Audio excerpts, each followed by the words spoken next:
আর আপনি যত পাপ করেন না কেন মায়ুস হবেন না, মন ছোট করবেন না। আপনার একটা সেজদা, যে সেজদা আপনি চোখের পানি ঢেলে দিয়েছেন আল্লাহর কাছে, যে আল্লাহ আমার ভুলগুলো তুমি মাফ করে দাও, আমার তওবা তুমি কবুল করো, ইনশাআল্লাহ দেখবেন ওই একটা সেজদা যদি কবুল হয়ে যায় আল্লাহ পাক আপনার সব গুনাহ মাফ করে দিবেন ইনশাআল্লাহ। নামাজটা ছাড়েন না, যত পাপ করছেন করেন, আমি বলি নামাজ ছাড়েন না, ইনশাআল্লাহ একদিন নামাজই আপনাকে পাপ থেকে বের করে আনবে ইনশাআল্লাহ। আর শয়তান আপনাকে হতাশ করতে চাইবে, শয়তান আপনাকে হতাশ করতে চাইবে যে তুই তো গার্লফ্রেন্ডের সাথে কথা বললি, রাতের বেলা পর্ন দেখলি, তুই তো ফ্রি মিক্সিং এ আছিস, তুই মাদক দ্রব্য খাচ্ছিস, তুই কাজে ফাঁকি মারিস, তুই ট্যাক্স আদায় করিস নাই, দুর্নীতি করছিস, তুই আবার নামাজ পড়বি কেন? শয়তান আপনাকে এগুলো বোঝাবে কিন্তু, যে নামাজ তো আমার শোভা পায় না, আমি তো অনেক পাপী মানুষ। এই ধোকায় পা দিবেন না। আপনি নামাজ কন্টিনিউ করতে থাকেন, ইনশাআল্লাহ আল্লাহ পাক আপনাকে পাপ থেকে বের করে আনবেন ইনশাআল্লাহ। ওই নামাজটা যদি ছেড়ে দেন তাহলে আর কোনো হাতিয়ার বাকি থাকবে না। আর আপনি যত পাপ করেন না কেন মায়ুস হবেন না, মন ছোট করবেন না। আপনার একটা সেজদা, যে সেজদা আপনি চোখের পানি ঢেলে দিয়েছেন আল্লাহর কাছে, যে আল্লাহ আমার ভুলগুলো তুমি মাফ করে দাও, আমার তওবা তুমি কবুল করো, ইনশাআল্লাহ দেখবেন ওই একটা সেজদা যদি কবুল হয়ে যায় আল্লাহ পাক আপনার সব গুনাহ মাফ করে দিবেন ইনশাআল্লাহ। হতাশ হবেন না। শয়তান হতাশ করতে চাইবে মানুষকে, শয়তান মানুষকে হতাশ করতে চাইবে। এমনকি আপনার যদি পাহাড়ের পরিমাণ ঋণ থাকে, ওই ঋণ শোধ করার ব্যবস্থা আল্লাহ পাক করে দিবেন ইনশাআল্লাহ তাআলা। হতাশ হবেন না, নামাজ ছাড়েন না। আর আমি একটা কথা বারবার বলেছি, আবারও বলছি, যে চলমান যে 3G 4G নামাজগুলো চলছে এগুলো থেকে নিজেকে দূরে রাখবে। সব এখন ডিজিটাল, নামাজও ডিজিটাল। দেখা যায় যে 5 মিনিটের মধ্যে 4 রাকাত নামাজ শেষ, মাশাআল্লাহ। ইমাম সাহেব যদি 10 মিনিট পড়ায় দেয় তাহলে তো তার চাকরি নট। বোঝেন না এত তারা, আমার সময় নাই, আমরা ব্যস্ত মানুষ, এত সময় লাগে নামাজ পড়তে? ইমাম সাহেবকে বলছে, কমিটি ইমাম সাহেবকে চার্জ করছে, অথচ ইমামের উচিত তাদেরকে চার্জ করা। উল্টে গেছে এখন আর কি। ওইদিকে আসবো আমি। দাসী তার মনিবকে জন্ম দিবে, মানে সমাজের ন্যায় অন্যায়, ভালো মন্দ, হক বাতিলের মানদণ্ড উল্টে যাবে। দাসী কখনো মনিবকে জন্ম দেয়? মানদণ্ড উল্টে যাবে। আসেন রিল্যাক্সে নামাজ পড়বেন ইনশাআল্লাহ। আল্লাহ পাক তৌফিক দান করুন। নামাজের মধ্যে যা পড়ছেন এটাকে বোঝার চেষ্টা করতে হবে অর্থটা, তখন দেখবেন নামাজে মনোযোগ বাড়বে ইনশাআল্লাহ। তার আগে অজুটাকে ভালো করে করবেন, তাড়াহুড়া করে অজু করবেন, রিল্যাক্সে অজু করেন, অজুর অঙ্গগুলোকে সুন্দর করে ধন। অজু পরিষ্কার হয় না, এই জন্য নামাজে মনোযোগ থাকে না। আর একটা বদ অভ্যাস আমারও আছে, আপনাদের সবারও আছে, আমি জানি। অজুতে আমরা যে পরিমাণ পানি খরচ করি, এই পরিমাণ পানি দিয়ে নবী সাল্লাল্লাহু আলাইহি ওয়াসাল্লাম গোসল করতেন। হ্যাঁ, আর আপনার মাথায় যত চুল আছে তার চেয়ে বেশি চুল ছিল নবী সাল্লাল্লাহু আলাইহি ওয়াসাল্লামের মাথায়। আপনার 2-3 জনের মাথায় যত চুল আছে তার চেয়ে বেশি চুল ছিল নবী সাল্লাল্লাহু আলাইহি ওয়াসাল্লামের মাথায়। তারপরেও তিনি অল্প পানি দিয়ে গোসল করে ফেলতেন।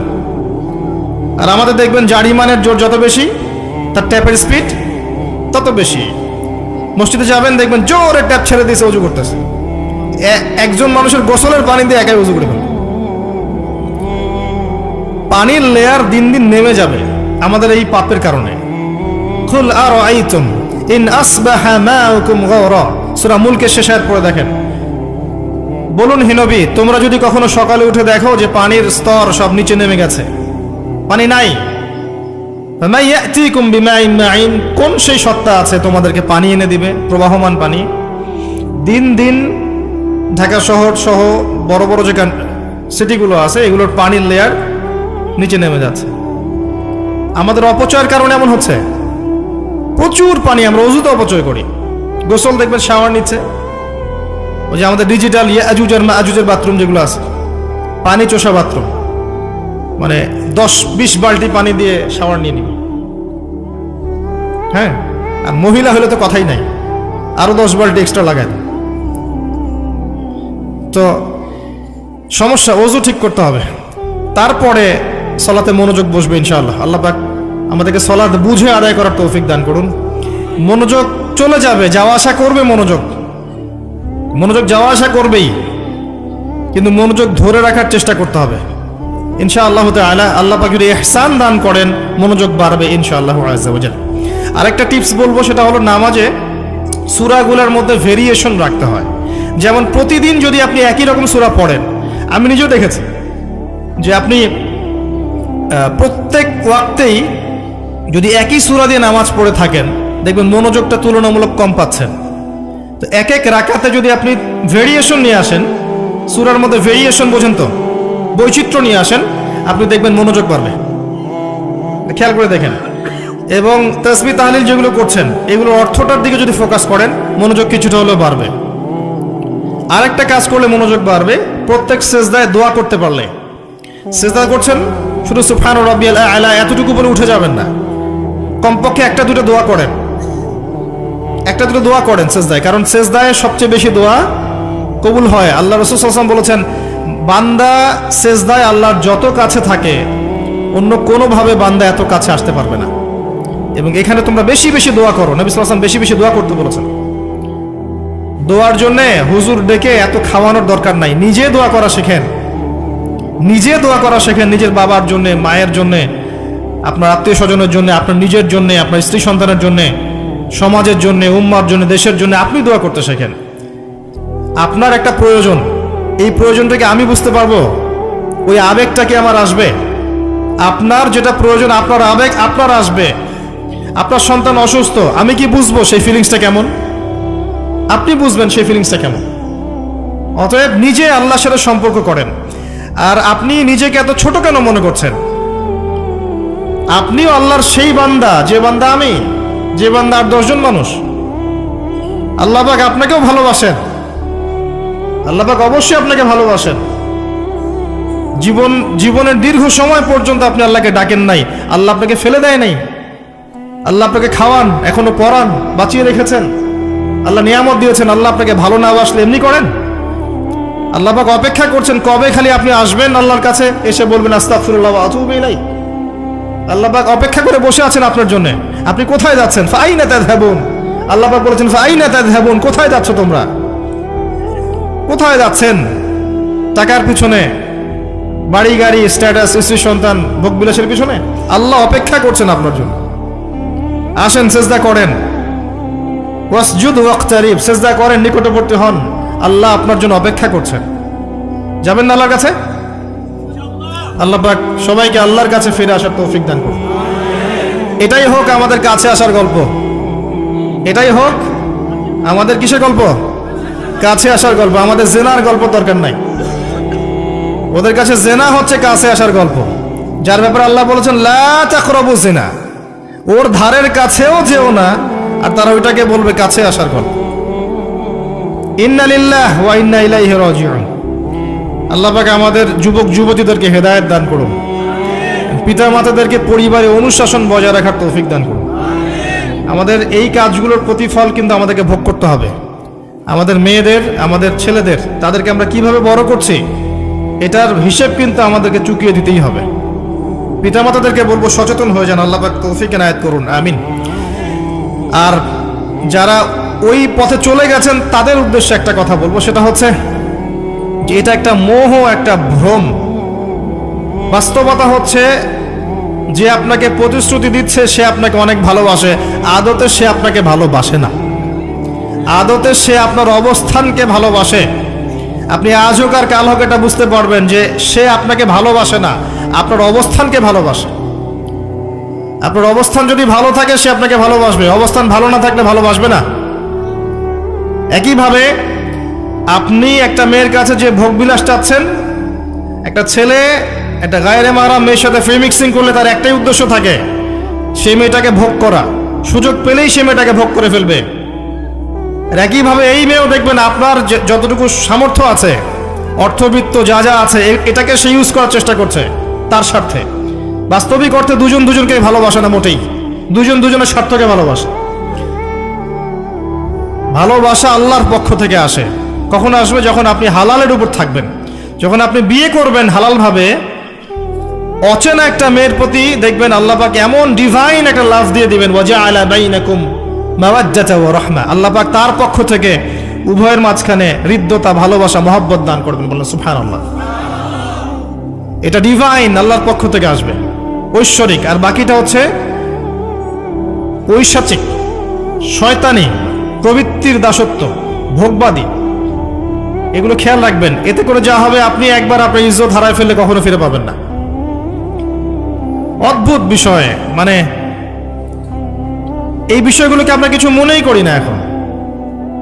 আমরা কিন্তু কিছু মনেই করি না, মনে করি এটা একটা মানে সোশ্যাল কালচার, গার্লফ্রেন্ড বয়ফ্রেন্ড থাকবে, এটা সোশ্যাল কালচার। এভাবে যে কত ছেলে কত মেয়ে, লক্ষ লক্ষ কোটি কোটি নিত্যদিন জেনা করছে, আল্লাহ ভালো জানে। আল্লাহ পাক আমাদের যুব সমাজকে হেদায়েত করুন, আমিন।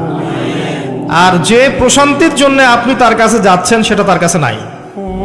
প্রশান্তি আছে কোরআনের কাছে, প্রশান্তি আছে নবীর সুন্নায়, প্রশান্তি আছে আল্লাহর জন্য সেজদায়। তার আল্লাহর জন্য আল্লাহকে স্মরণ করে আপনি কাঁদবেন, প্রশান্তি পাবেন।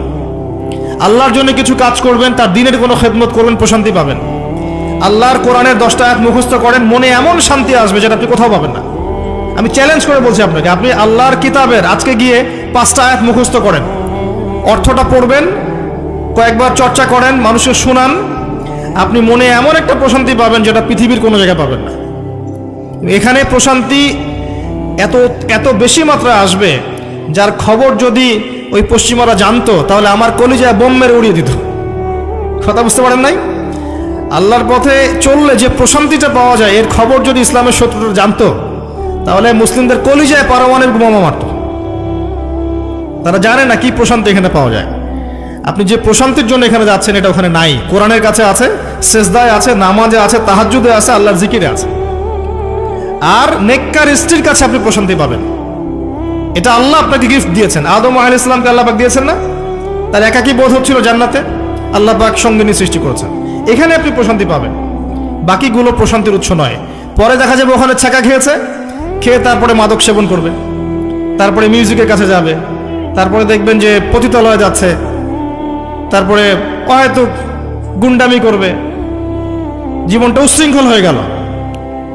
কেউ কেউ আত্মহত্যাও করবে, কারণ হচ্ছে ওই যে শুরুতে একটা মেয়ের সাথে প্রেম করে ছাকা খেয়েছে, ওখানে প্রশান্তি খুঁজেছে, শয়তানেদেরকে নিয়ে খেলেছে, এক পর্যায়ে দুজনের জীবন নষ্ট করে ফেলে দিল। আদতে কি হলো, মুসলিম উম্মাহ থেকে 2টা নক্ষত্র ঝরে গেল। হয়তো ওই যুবককে দিয়ে দিনের কোনো খেদমত হতো, এখন আর হলো না। হয়তো ওই যুবক তার যৌবনকালটা ইবাদত করে কাটাতে পারতো, আরো সে ছায়া ছায়া পেত, আর পেল না। শয়তান সাকসিড, শয়তান জিতে গেল। এ হচ্ছে বাস্তবতা। বাস্তবতা বোঝেন, আল্লাহর কাছে ফিরে আসেন, আল্লাহ আপনার অপেক্ষা করছেন। আসবেন না আল্লাহর কাছে? এটাই হোক আল্লাহর কাছে আমাদের কাছে আসার গল্প। আল্লাহ পাক আমাদেরকে তৌফিক দান করুন, আল্লাহুম্মা আমিন। তো সুন্নতের কথা বলতে গিয়ে আসলাম। নবী সাল্লাল্লাহু আলাইহি ওয়াসাল্লামের সুন্নাহ আমরা যেন আমাদের সামগ্রিক জীবনে পালন করার চেষ্টা করি, আল্লাহ পাক চেষ্টাটা যেন কবুল করেন, আমিন। এরপরে আছে সালাতের কথা, তারপরে আছে আপনার যাকাতের কথা। নিসাব পরিমাণ সম্পত্তি হয়ে গেলেই যাকাত দিতে হবে। এটা নফল কিছু নয়, ফরজ জিনিস। যদি আপনি সামর্থ্যবানদের যাকাতগুলো কালেক্ট করতে পারতেন, কেউ যদি পারত, দেখতেন এই যাকাতের অর্থগুলো দিয়ে এত এত মানে বিগ বিগ প্রজেক্ট করা যেত, যেটা আপনি কল্পনা করতে পারবেন। এটা কিন্তু নফল কিছু নয়, দিতেই হবে, বাধ্যতামূলক। যাকাত আল্লাহ পাক এই জন্য ফরজ করেছেন, যাতে করে সমাজের মধ্যে ধনী এবং গরিবের সাম্য বজায় থাকে। এটা গরিবের হক। যাদের উপর যাকাত ফরজ হয়েছে তারপরেও যাকাত দিচ্ছে না, এদের সম্পত্তিগুলোকে আল্লাহ পাক কিয়ামতের দিন গলাবেন, মানে ধাতুতে পরিণত করে গলাবেন, গলিয়ে কপালে, গালে, পিঠে, চেহারায় লেপটে দিবেন। বলেন নাউজুবিল্লাহ। সূরা তাওবা পড়ে দেখেন, সূরা তাওবার মধ্যে এটা আছে। সম্পত্তি গলানো হবে, গলে একটা সোনা, তামা, ব্রোঞ্জ এগুলো গলালে কেমন হবে? এগুলো উত্তপ্ত করে যদি গায়ে লাগিয়ে দেওয়া হয়, কেমন শাস্তি হবে? বলা হবে এটাই সেই তোমার সম্পদ যা তুমি সঞ্চয় করেছিলে, আজকে এটা আযাব ভোগ করো। নাউজুবিল্লাহ। এটা সমাজের সাম্য বজায় রাখে, গরিব আর ধনীর মধ্যে একটা ব্যালেন্স বজায় রাখে। এটা গরিবের হক। যখন আমরা যাকাত দিব না, গরিব মানুষের মাথাপিছু যে মানটা আছে জীবনযাত্রা, এটা আরো কমে যাবে। এটাতে শুধুমাত্র একটা রাষ্ট্রের উপকার হয় না, ব্যক্তি পর্যায়ে উপকার হয়। যখন ব্যক্তি পর্যায়ে যাকাত চলে যাবে সবার হাতে হাতে, দেখবেন আজকে যে খেতে পারছে না, সে কালকে দুবেলা খেতে পারবে ইনশাআল্লাহ। আর অনেক মুসলিম আছি আমরা যারা সালাত পড়ি, যাকাত দেই না, আছি না? জাকাতকে আমরা ফরজই মনে করি না। যদি বলা হয় ইসলামের 5টা পিলার বলেন, বলবে কালিমা, নামাজ, রোজা, হজ, জাকাত। জাকাত সবচেয়ে শেষে, তাই না? জাকাতকে পাঠাইছে সবচেয়ে শেষে, অথচ আল্লাহ বলেছেন কালিমা, তারপরে সালাত, তারপরে জাকাত, তারপরে সওম, তারপরে হজ। জাকাতকে গুরুত্ব দিন, এটা ইসলামিক অর্থনীতির মূল ভিত্তি। জাকাতের উপরে আল্লামা তকি উসমানী শাইখের একটা বই আছে, এই বইটা পড়তে পারেন, অত্যন্ত চমৎকার। জাকাত নিয়ে বিস্তারিত আলোচনা করা হয়েছে এবং জাকাত কিভাবে মানবতার উপকার করবে এটা বলা আছে। আজকে এটা টপিক না, আমি না হলে অনেক লম্বা কথা বলতে পারতাম। আল্লাহ পাক আমাদের সবাইকে জাকাত দেওয়ার তৌফিক দান করুন, আমিন। এরপরে সওমের কথা বলেছেন, সওম ইনশাআল্লাহ সামনে আসবে, আমরা সবাই রাখবো। আল্লাহ পাক আমাদের সবাইকে 30টা সওম, পুরো মাস সওম রাখার তৌফিক দান করুন, আমিন। এবং সওমটা শুধু না খেয়ে থাকা আর পিপাসার্ত থাকার নাম নয়, বরং আল্লাহ পাকের যাবতীয় নিষেধ ছেড়ে দেওয়ার নাম কিন্তু সওম। এটা একটা হিজরত, মানে আল্লাহ পাক যত বিষয় নিষেধ করেছেন এগুলোকে ছেড়ে দেওয়ার নাম কিন্তু রোজা বা সওম। শুধু না খেয়ে থাকার নাম সওম নয়। না খেয়ে থেকে কেউ যদি গালি দেয়, গীবত করে, সুদ খায়, জিনা করে, তার কি রোজা হবে? হবে না। আল্লাহ পাকের নিষেধগুলো বর্জন করলে পরে রোজা হবে ইনশাআল্লাহ। এর উদ্দেশ্য কি? তাকওয়া অবলম্বন করা। কুতিবা আলাইকুমুস সিয়াম কামা কুতিবা আলাল্লাযিনা মিন ক্বাবলিকুম লাআল্লাকুম তাত্তাকুন। উদ্দেশ্যটা কি? লাআল্লাকুম তাত্তাকুন। আল্লাহ পাকের নিষেধ না ছাড়লে কি কেউ তাকওয়া অবলম্বন করতে পারবে? অতএব সিয়ামের মূল উদ্দেশ্য কি? তাকওয়া অবলম্বন করা, আল্লাহ পাকের যাবতীয় নিষেধগুলোকে বর্জন করা। আল্লাহ পাক আমাদেরকে সিয়াম রাখার মতো রাখার তৌফিক দান করুন। রমজান মাসে আমরা ইফতার করাবো বেশি বেশি ইনশাআল্লাহ। বেশি বেশি মানুষকে ইফতার করাবেন, বেশি বেশি নফল দান সাদাকা করবেন, জাকাতগুলো দিয়ে দিবেন। রমজান মাসে কিয়ামুল লাইল করবেন, তারাবির নামাজ সুন্দর করে লম্বা করে পড়বেন। রাকাত সংখ্যা নিয়ে ঝগড়া করেন না। আমরা যে কাজগুলো করি ঝগড়াটা বেশি করি। কোয়ালিটি দেখবেন আল্লাহ, কোয়ালিটি, কোয়ান্টিটি না। নামাজটা কেমন কোয়ালিটি সম্পন্ন ছিল। এবং এই রমজান মাসে সবচেয়ে বেস্ট নিয়ামা হচ্ছে কোরআন। এই মাসে কি হয়েছে? কোরআন নাজিল হয়েছে। এই কোরআনকে সময় দিতে হবে। যারা কোরআন তেলাওয়াত করতে জানি না, রমজান মাসে শিখতে হবে। যারা জানেন তারা খতম দিবেন, তেলাওয়াত করবেন, খতম দিবেন। যারা আরো ভালো জানেন তারা গবেষণা করবেন, পুরো কোরআনটা গবেষণা করবেন। পারা যাবেন ইনশাআল্লাহ। আল্লাহ পাক সবার আগে আমাকে, অতঃপর আপনাদের সবাইকে তৌফিক দান করুন, আমিন। এবং দ্বীনের জন্য তালিম করবেন, ইমানের আলোচনা করবেন, মসজিদে দার্স দিবেন, ইফতার করাবেন, গরিবদেরকে সাদাকা করবেন, ওসর দিবেন, ফিতরা আদায় করবেন। রমজান মাসটাকে একটা ইসলামের ইবাদতের সংস্কৃতি বানিয়ে ফেলবেন। রমজানের প্রতিটা মোমেন্টকে কাজে লাগানোর চেষ্টা করবেন। আল্লাহ পাক সবাইকে তৌফিক দান করুন, আল্লাহুম্মা আমিন। ইফতার একসাথে করবেন, বাসায় সবাই একসাথে ইফতার করবেন। একটা কমিউনিটি, একটা মানে কি বলবো, ইসলামের উৎসব যেন বিরাজ করে। পরিবারের ছোটরা দেখবে যে রমজানে আমরা সবাই একসাথে ইফতার করি। একটা বড় থাল কিনবেন বাসায়, এই বড় থালে খাওয়া কিন্তু সুন্নাত। একটা বড় থাল যেখানে পরিবারের সবাই সদস্য মিলে খাবেন। বাচ্চা কাচ্চা, ছোট ছোট বাচ্চারা দেখে দেখে বড় হবে যে আমরা রমজান মাসে বাবা মা সবার সাথে বসে খেয়েছি এভাবে। ওদেরকে হাদিয়া দিবেন, রোজা রাখলে উৎসাহিত করবেন, রোজা রাখলে গিফট দিবেন, হাদিয়া দিবেন যে আম্মু তোমার বয়স যদিও রোজা ফরজ হয় নাই, রাখার চেষ্টা করো, যদি রাখতে পারো তাহলে আমি তোমাকে একটা গিফট কিনে দেব। রাখতে উৎসাহিত করেন, দেখবেন ইনশাআল্লাহ এই চর্চাগুলো পরবর্তীতে ওদের মধ্যে তাকওয়া নিয়ে আসবে ইনশাআল্লাহ। আমাদের মনে আছে আমরা যখন ছোট, রোজা ফরজ হয় নাই, আমাদেরকে এভাবে বকশিস দেওয়া হতো, রোজার একটা 10 টাকা দেওয়া হবে। তখন অবশ্য 10 টাকার মান এখনকার 100 টাকার চেয়ে বেশি ছিল। আর আপনার টাকার মান দিন দিন কমবেই, কারণ ইসলামিক কারেন্সি যারা বোঝে না তারা এগুলোর সম্পর্কে বিরূপ মন্তব্য করতে পারে। বাট আমরা জানি যে একটা সভ্যতা মানুষের সম্পদ চুষে খাচ্ছে এবং ডে বাই ডে এটা হতেই থাকবে। যাই হোক, ওই টপিকে আর গেলাম না। তো আমাদেরকে পুরস্কৃত করা হতো এভাবে, উৎসাহিত বোধ করতাম।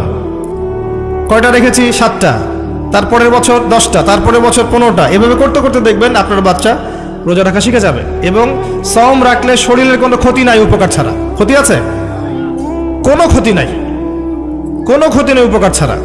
সবচেয়ে বড় কথা হচ্ছে যারা খেতে পারে না ওদের ফিলিংসটা আপনি বুঝতে পারবেন। আপনিও বুঝতে পারবেন যে না খেয়ে থাকা এটা কেমন। আল্লাহ পাক যে খাওয়াচ্ছেন আমাকে, এটা কত বড় নিয়ামত ছিল। আল্লাহ পাক আমাদের সবাইকে রমজান মাস পর্যন্ত পৌঁছে দিক এবং রমজানে 30টা সওম পুরো মাস রমজানের যাবতীয় কাজের সাথে আদায় করার তৌফিক এনায়েত করুন, আমিন। আর সম্ভব হলে রমজান মাসে উমরা করবেন। সম্ভব হলে রমজান মাসে উমরা করতে পারেন, এটা খুব বড় একটা ইবাদত এবং এটাতে যে নববী রুহানি একটা স্বাদ পাবেন, এটা কিন্তু বলে বোঝাতে পারবো না আমি, আপনি করলে পরে বুঝতে পারবেন। আল্লাহ পাক তৌফিক দান করুন সবাইকে, আল্লাহুম্মা আমিন। এরপরে আছে সামর্থ্য হলে হজের কথা। আলহাজ টাইটেলের জন্য নয়, মানুষ আমাকে আলহাজ বলবে, হ্যাঁ, মানুষকে দেখানোর জন্য হজ, আমাকে হাজী সাহেব বলবে, এই জন্য হজ নয়। হজ করতে যাবেন ইব্রাহিমী চেতনা শিখতে। হজের কাজের মধ্যে ইব্রাহিম আলাইহিস সালামের একত্ববাদের চেতনা আছে। আরাফার মাঠে আপনি কিয়ামতের মাঠকে ফিল করবেন, সাই করবেন, তখন হাজরা আলাইহিস সালামের সেই কষ্ট ফিল করবেন। প্রত্যেকটা কাজের পিছনের ঘটনা কি এটা আপনাকে ফিল করতে হবে। পাথর মারবেন, নাস্তিকরা এগুলো নিয়ে মজা করে না, ঠাট্টা মশকরা করে। সন্তানকে জবাই করার যে হুকুমটা ছিল, সেখানে শয়তান ধোঁকা দিচ্ছিল না? শয়তান যে প্রত্যেকটা কাজে আমাদেরকে বিভ্রান্ত করে, এই চেতনাটা ওখানে জাগ্রত হয়। প্রত্যেকটা কাজ আমাদের বাহ্যিকভাবে দেখলে হবে না, এর পিছনে ভিতরে একটা আধ্যাত্মিকত্ব থাকে, রুহানিয়াত থাকে, ওইটা বুঝতে পারলে ইসলাম বোঝা যাবে ইনশাআল্লাহ। তো হজের প্রতিটা কাজ আপনি দেখবেন ইব্রাহিম আলাইহিস সালামের সুন্নাহ, হাজরা আলাইহিস সালামের আত্মত্যাগ, ইসমাইল আলাইহিস সালামের ঘটনা, কিয়ামতের মাঠ, দোয়া কবুলের মাঠ, তাওয়াফ, এই প্রত্যেকটা বিষয় আপনার ক্ষুদ্রত্ব, আল্লাহর বিশালত্ব, এগুলো আপনাকে বুঝিয়ে দিবে। শুধু আলহাজ টাইটেলের জন্য নয়, বরং আল্লাহর কাছে আত্মসমর্পণ করার জন্য, প্রকৃত ইসলাম বোঝার জন্য হজ করবেন। আল্লাহ পাক তৌফিক দান করুন। দোয়া করে আল্লাহ পাক সবাইকে জীবনে অন্তত একটাবার জন্য হজ করার তৌফিক দান করেন, আমিন। এটা প্রথম প্রশ্ন ছিল। দ্বিতীয় প্রশ্ন তিনি করছেন, কোন ব্যক্তি? ওই যে ধবধবা সাদা জামা পরা ব্যক্তি, মনে আছে না ভুলে গেছেন?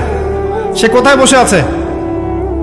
হ্যাঁ, সামনে, হাঁটুর সাথে হাঁটু লাগিয়ে, হাত কোথায়? উরুর উপরে।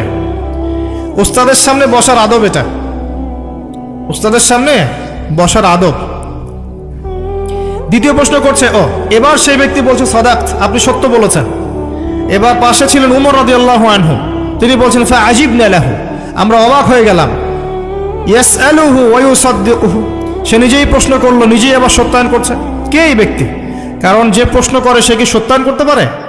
আপনি জানতে এসেছেন, একটা বিষয় জানতে এসেছেন, উত্তর পেলেন, আপনি নিজেই বলছেন হ্যাঁ আপনি সত্য বলেছেন, তার মানে আপনি আগে থেকে জানেন, তাই না? এবার দ্বিতীয় প্রশ্ন করছেন তিনি, ইয়া মুহাম্মদ, বলেন সাল্লাল্লাহু আলাইহি ওয়াসাল্লাম, আখবিরনি আনিল ঈমান, আমাকে ঈমান সম্পর্কে বলুন। এখন নবী সাল্লাল্লাহু আলাইহি ওয়াসাল্লাম বলছেন, আল ঈমান, ঈমান হচ্ছে আন তুমিনা বিল্লাহ, তুমি বিশ্বাস করবে প্রথমত এক আল্লাহর প্রতি, ওয়া মালাইকাতিহি, তার ফেরেশতা মণ্ডলীর প্রতি, ওয়া কুতুবিহি, সমস্ত আসমানি কিতাবের প্রতি, ওয়া রুসুলিহি, সমস্ত নবী রাসূলগণের প্রতি, ওয়াল ইয়াউমিল আখির, পরকালের জীবনের প্রতি। 6 নাম্বার, ওয়া আন তুমিনা বিল কদরি খায়রিহি ওয়া শাররিহি, এবং তুমি ঈমান আনবে, বিশ্বাস করবে তাকদীর বা ভাগ্যের ভালো মন্দের প্রতি। এই 6টা বিষয়ের প্রতি মনে বিশ্বাস করবে, মুখে স্বীকার করবে এবং কাজে বাস্তবায়ন করবে, এর নাম হচ্ছে ঈমান। মনে থাকবে কয়টা বিষয়? 6টা। এখানে একটা কথা আমি বলি, আগেও বলেছি আবার বলছি, এই 6টা বিষয় গায়েবের বিষয়, এগুলোকে আপনি যুক্তি, বিজ্ঞান, দর্শন দিয়ে প্রমাণ করতে পারবেন না। পারবেন? পারবেন না। পরীক্ষা নিরীক্ষা, যুক্তি, বিজ্ঞান, দর্শন দিয়ে ল্যাবরেটরিতে বসে কি আল্লাহ, ফেরেশতা, আসমানি কিতাব, নবী রাসূল, পরকালে পরীক্ষা করা যায়? যায় না। এগুলো কিসের বিষয়? গায়েবের বিষয়। আল্লাযীনা ইউমিনুনা বিল গায়ব, মুত্তাকি কারা? যারা গায়েবে বিশ্বাস করে, এদের জন্যই হচ্ছে আলিফ লাম মিম যালিকাল কিতাব লা রাইবা ফিহি হুদাল লিল মুত্তাকিন। তো ঈমানের 6 পিলারকে 3টা কাজ করতে হবে: মনে বিশ্বাস, মুখে স্বীকৃতি এবং কাজে বাস্তবায়ন। যারা শুধু বিশ্বাসটাকেই সবকিছু মনে করে, এদেরকে বলা হয় মুরজিয়া বা শৈথিল্যবাদী। আর যারা কাজ করতে গেলেই পান থেকে চুন খসলেই কাউকে কাফের বলে ফেলে, এদেরকে বলা হয় খাওয়ারেজ বা খারেজি। আহলে সুন্নাহ ওয়াল জামায়াতের আকীদা হচ্ছে মাঝখানে। ঈমানের বেইজ হচ্ছে দুটো জিনিস: মনে বিশ্বাস, মৌখিক স্বীকৃতি। কাজে বাস্তবায়ন হচ্ছে ফুরু বা শাখা।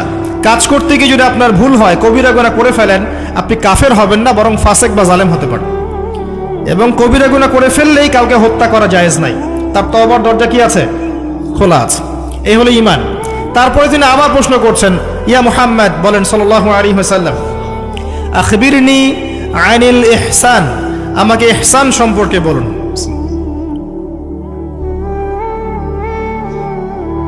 তখন নবী সাল্লাল্লাহু আলাইহি ওয়াসাল্লাম বলছেন, আল ইহসান, ইহসান হচ্ছে আন তা'বুদাল্লাহা কাআন্নাকা তারাহ, তুমি এমন ভাবে আল্লাহর ইবাদত করবে যেন তুমি আল্লাহকে দেখতে পাচ্ছ।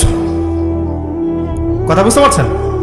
খুব ডিফিকাল্ট, কথাটা বলা সহজ, আমল করা খুব ডিফিকাল্ট। তুমি এমন ভাবে আল্লাহর ইবাদত করবে যেন তুমি আল্লাহকে দেখছো।